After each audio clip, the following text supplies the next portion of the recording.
Welcome to Freddy Fazbear's, where fantasy and fun come to life. Okay.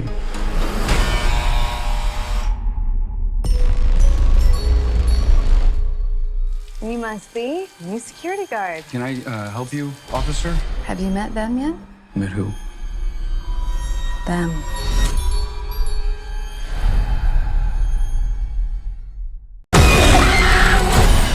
It's too late. Bobby, go!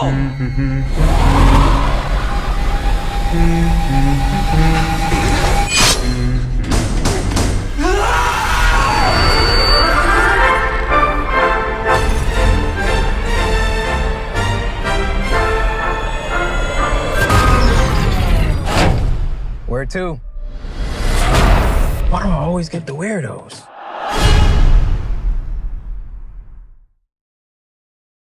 Hey everyone, it's Soul here, and welcome back to my YouTube channel. Welcome back to my Middle Movie Monday Triple M series. If you have been following my channel for a little while now, you have probably seen that I have had this video in my mind for some time. It was the Five Nights at Freddy's trailer that caused me to revisit the Journey to the Center of the Earth series, and it is also why I have been playing through the first 4 Five Nights at Freddy's games, because I wanted to check out some of the source material before I discuss this insanely popular and successful film. Today, we will be discussing the Five Nights at Freddy's movie. I am really excited to be talking to you about this because having done the live streams and talked to a lot of you guys about how this world works, the characters in it, I just have a lot I want to discuss. Now, real quick before we do though, please consider following me over on Twitter. It's where you guys can keep up to date on what trailers and TV shows have recently caught my eye, what games I'm currently playing, and just general updates on these videos and my own life. So go check it out. Now, as always, please remember to hit that like button, click subscribe to see more videos from me, and leave a comment down below. Here is your one and only warning that this video contains spoilers. Alright, grab your sound machine, turn on that fan, and let's settle in. Five Nights at Freddy's was released a few weeks ago on October 27th. The original creator of the games, Scott Cawthorn, is one of the main writers for the film, and Emma Tammy is the director.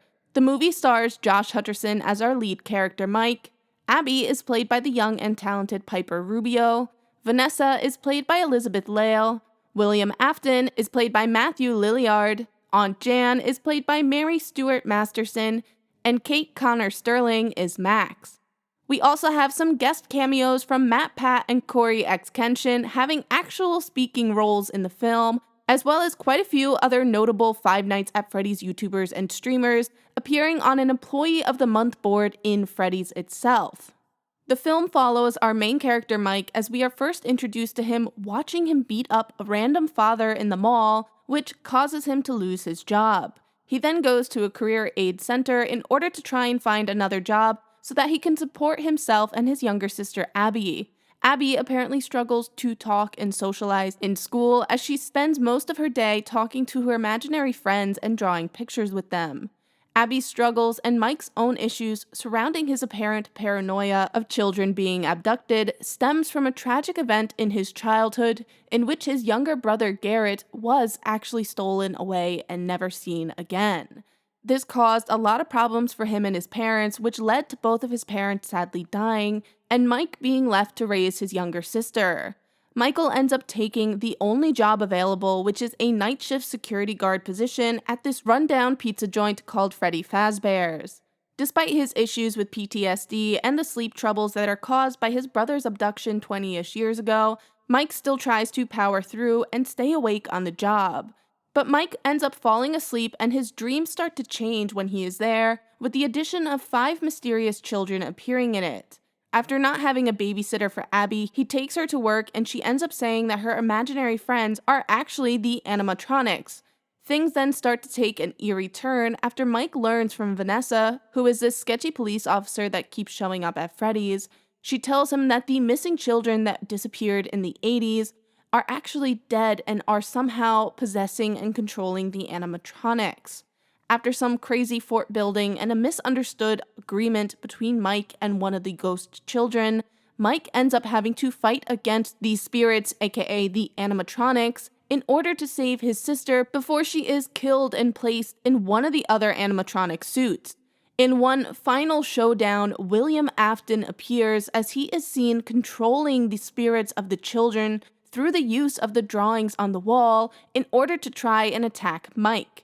William ends up stabbing Vanessa in the stomach, who is revealed to be his own daughter, as she is trying to save Mike and Abby, before William himself reveals to Mike that he not only killed the 5 children that are now possessing the animatronics, but is also the one who abducted and killed Garrett, Mike's younger brother, 20-ish years ago. Right after that, though, Abby is able to switch some of the drawings, and the spirits soon realize that William is their true killer, and they in turn surround and kill him with these spring traps in his suit. Having escaped with their lives, Abby is seen acting normal now, no longer sitting on the sidelines talking to the spirits of the apparent dead children, and Mike ends up getting to keep custody of his sister, so they all live happily ever after. Right? I always come back.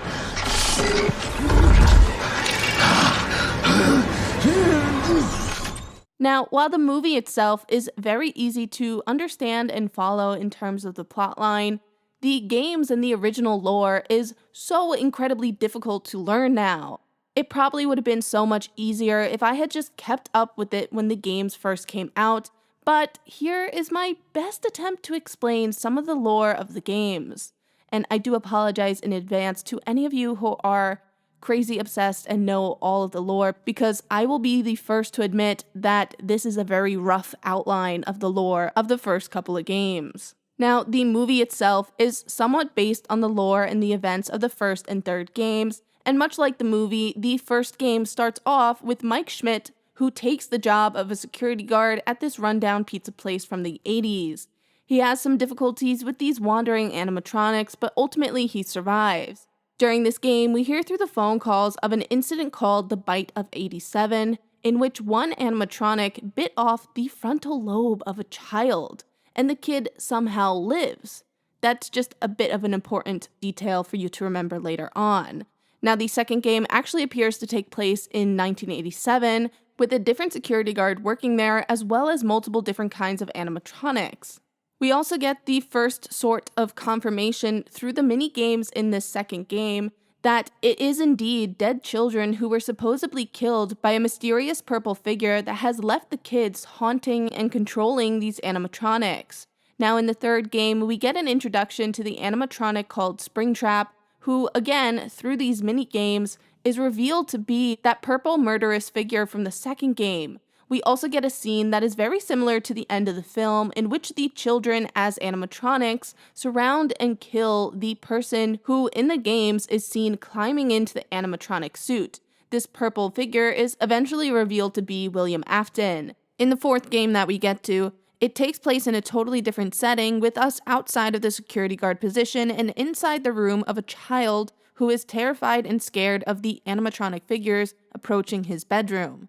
But this sad, crying boy, whose name is revealed to be Evan, is actually just having a bad nightmare. The sad reality of this is that this boy is the victim of the Bite of 83, in which this boy was at his birthday party, got bullied by some older friends, and I believe his older brother, in which he ends up getting bit and killed by one of the animatronics. Now, I have to admit, this is where my knowledge of the lore starts to get a bit confusing, as moving forward there are other details, such as Mike Schmidt from the first game having a younger brother who may or may not be the victim of the Bite of 87, who had their frontal lobe bit off. Those details are just a little bit confusing to me, and moving forward with the sister locations and the potential of Mike actually being the son of William Afton, the lore gets very confusing, and frankly, I think I'll leave this to the experts. There will be links in my description box below, and the remaining lore that is left in regards to the continuation in the next couple of games. It's not really relevant to the discussion of this film, but if you are interested, like I said, it'll be down below, so go check it out. Now, surprisingly, or stupidly on my behalf, I didn't know that these games were so difficult to play. I mentioned it during my live streams, but I never really watched or followed the Five Nights at Freddy series, and what I saw was, for the most part, the first game. I saw when the first game came out, but I kind of brushed it aside as being only like a silly jump scare game. But Jesus Christ, the amount of strategy and attention to detail that you need to have to play through these games, it really took me aback when I first started playing. Listening for audio cues, remembering how often you have to do certain things, check cams, flashlights, what to do for each and every different animatronic, like, it's crazy to me. And I can't believe that I am saying this because I really thought that this was just a silly, stupid jump scare game, but I had so much fun playing through these games. My favorite is by far the second Five Nights at Freddy's game. It is so chaotic, but it is so fun when you actually get into the routine of checking everything and cycling through all the routines and stuff. And it was just such a fun amount of chaos to play through. But enough said about these games because this is ultimately a movie review. Now, my initial viewing experience and reaction was overall good. I think that if you go into this movie with a not so strict or picky mindset at all, it's a really enjoyable film to watch. Visually, everything looks outstanding. The animatronics in particular are jaw-droppingly good. They are not CGI at all according to the director of the film. The animatronics are actually revealed to be, in very simplistic terms, some sort of mechanical puppet. They had gone to Jim Henson's Creature Shop, which is a very popular company for films, in order to get multiple props, animatronics, and other figures. They went to Jim Henson's to create these mechanical puppets for the film, which had to be controlled through insane-looking wireless puppeteer gloves. I am so glad that they went with the more authentic route for this film, because if these were CGI, I don't think it would have had as good of a result visually. Going off of that, the soundtrack for the film was great, and I just have to add that I love everything about the opening credit scene. The music is eerie but slightly upbeat as we get these sort of 8-bit graphics similar to the mini-games that we saw in the second and third game. But aside from all of the aesthetics, the story itself of the film is pretty easy to understand and follow. I also think there's a really good balance of tense moments, funny moments, and emotional ones. The overall pacing of the show was fairly good. I do think that it needed a little bit more work in the pacing of certain scenes, in particular the scenes that were a bit heavy in dialogue, but I'll talk more on that a little bit later on. In my opinion, I think the film did a great job adding the more human aspects and characters to the world of Five Nights at Freddy's. In the games, you never really see the characters and you don't have a super strong connection to the characters that you are playing as it's supposed to be this first-person experience. You're not really supposed to be playing the game as a character. It's not like you are seeing the character itself. You play it more as you are this character, and the personal aspects and characterization of that character you are playing as is not really as strong as in a game that is probably a third-person point of view. So adding in the background story of Mike and Abby and their family, it was not only a great addition to the film, but it was very crucial to the success of this film. Mike being this traumatized and almost tormented soul, forcing himself to relive the pain of losing his brother every single night, just in hopes that he finds anything that might be a clue to finding his brother. It's a really sad backstory to have. And while it was sad, it definitely was necessary in getting us as an audience to instantly connect and sympathize with our main character. There is also a really great moment in the first scene that he has with Abby, where we see him sort of struggling to get her to eat dinner, and he tries the whole nice, polite way of asking, he tries reasoning with her, and then last minute he does what I think most parents would do, which is to try and trick her into eating. And I don't know, it was just a nice little touch that made him feel a bit more relatable and a bit more likable. I think it was necessary since we had just seen him do something so crazy and violent to have this almost sweet and relatable moment. Another reason why Abby and Mike's background story and characterization is important is because I also think they needed to do something drastic, like have these crazy backstories and characters to help set the film apart from the games. I kind of find myself wondering if the movie would have worked so well if they had just a very basic characterization and background story, or at the very least, a much less traumatic background to the character of Mike. I don't know if the film would have been as good because it might have been a bit too stagnant and a bit too similar to the games in order for the film to work so well. Another thing that I think was smart was leaving the film as a PG-13 movie. The number one complaint that I keep hearing is that people wanted this to be much darker and gory and gruesome. And listen, I won't lie. When first watching the film, a part of me really wanted a bit more death and a bit more darkness to the film, especially since there were very childish moments like the animatronics that are murderous animatronics just casually building a fort.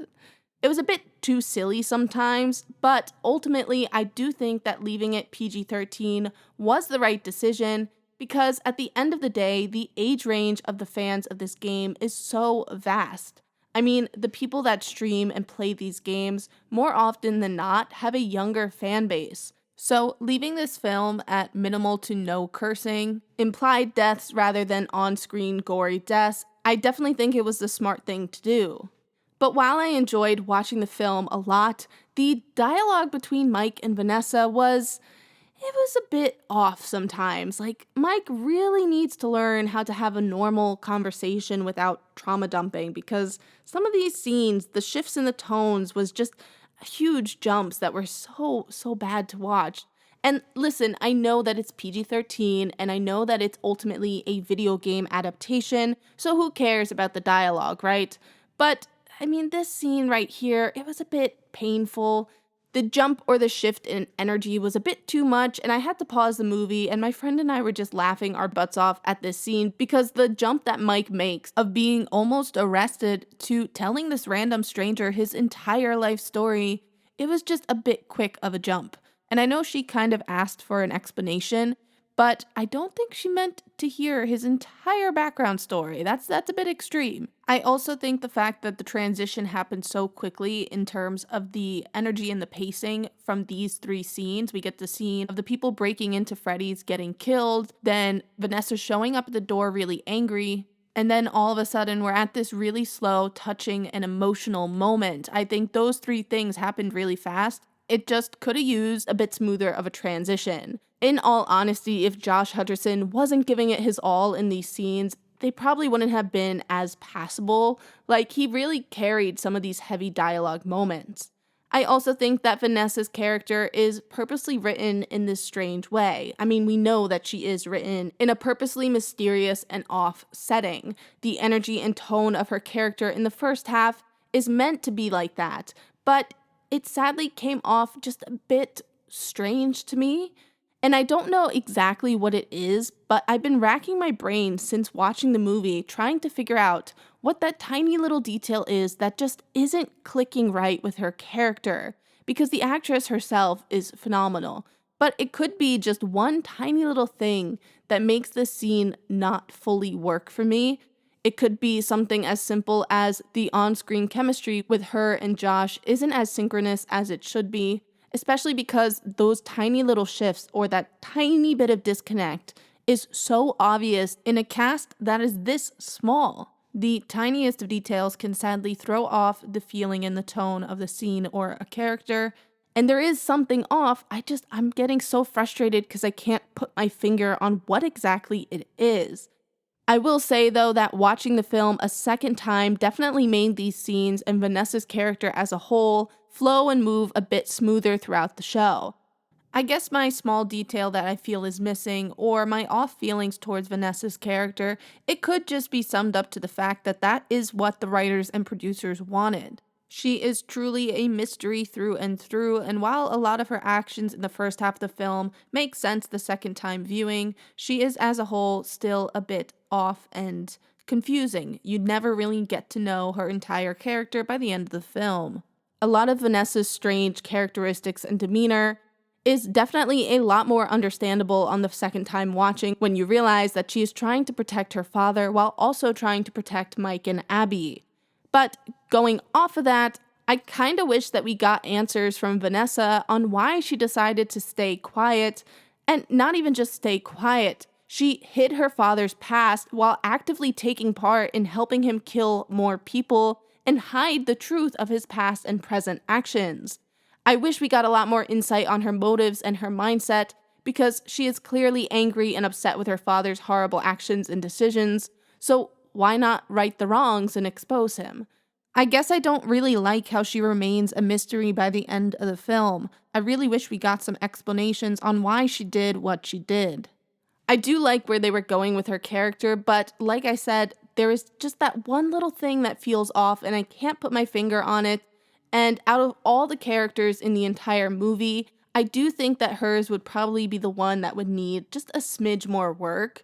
But it's really not that major. Once again, I'm not expecting Oscar-level writing for a kids' movie that is ultimately based on a video game.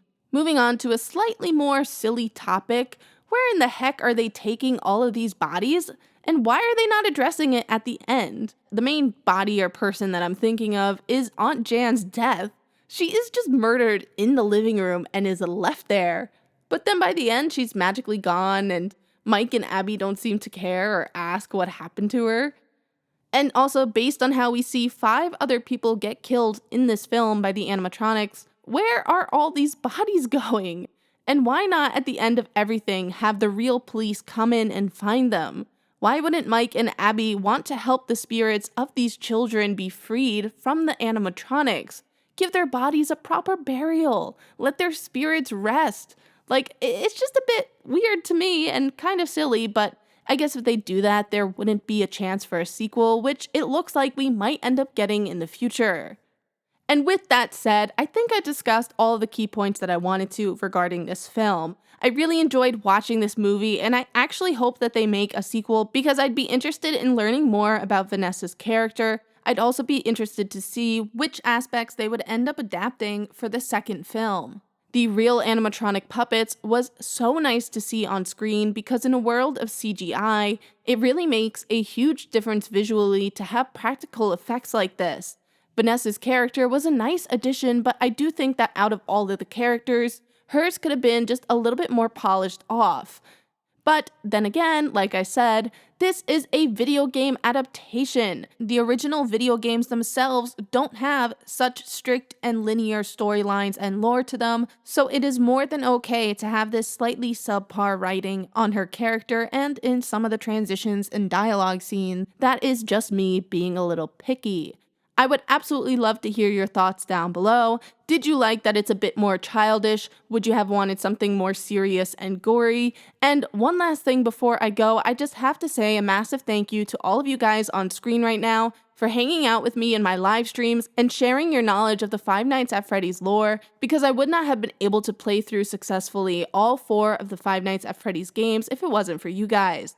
I hope you all enjoyed this month's Triple M video. If you guys like my discussion, please hit that like button down below and leave your thoughts in the comment section. While you're down there, click subscribe to see more videos from me, and turn on notifications if you want to be notified whenever I post a new video.